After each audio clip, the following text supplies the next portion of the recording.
In this video, we're going to be taking a look at producer surplus. Producer surplus has to do with the supply curve.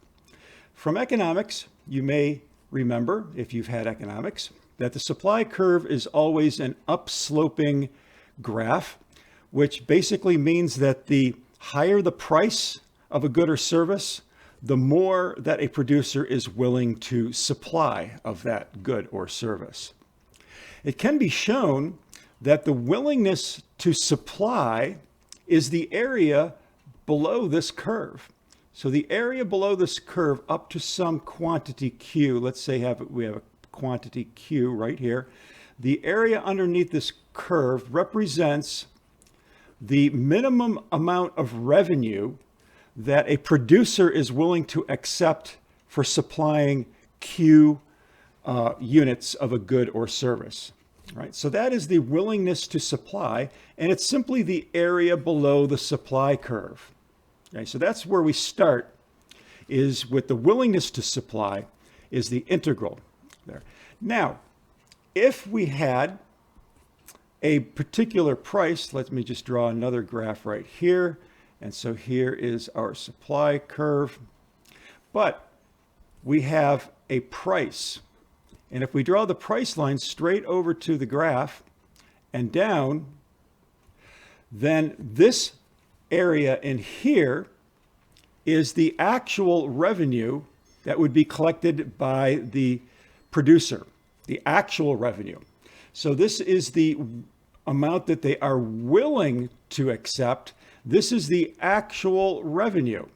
Well, it is simply the area below the curve, which is the price line. And so that's the actual revenue, and it also is an integral. It's the integral below the price line. And so the producer surplus is the difference between those two. So if we take the area that is below the supply curve, and we subtract it from the area which is all of this, then what we have is this green area in here, which is what we call producer surplus. So just like with consumer surplus, it is simply the area between two curves. So producer surplus is the actual revenue integral minus the amount that the producers are willing to accept.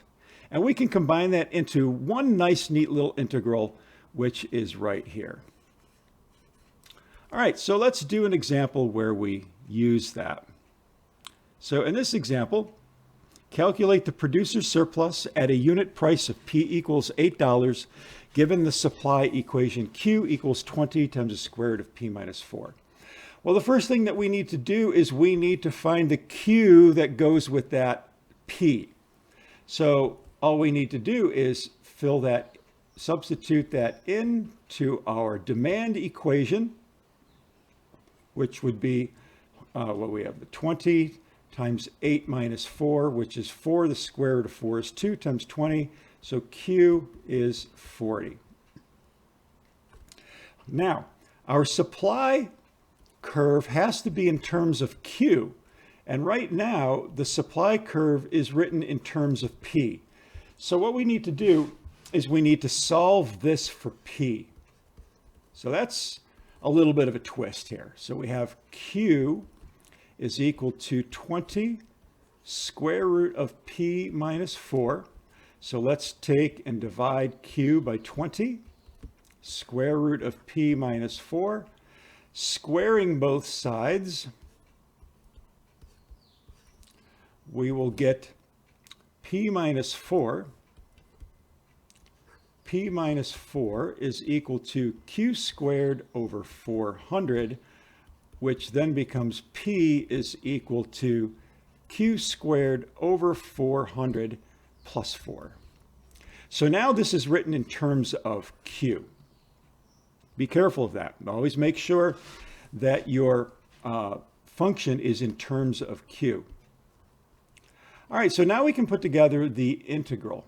The integral For this, the producer surplus is the integral from 0 to Q, which is 40.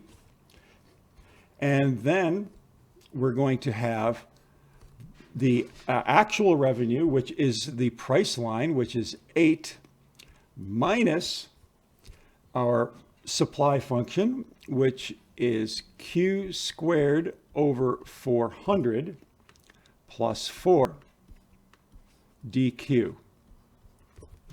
And so we can simplify this a little bit. We have 8 minus 4 is going to be 4 minus 1 over 400 Q squared dQ. And now we can integrate. Let's just go to the side and do that. So the integral of this is going to be 4Q minus 1 over 1200 Q cubed, and evaluated from 0 to 40. So now you can go to Desmos and make f of q your 4q minus 1 over 1200 q cubed.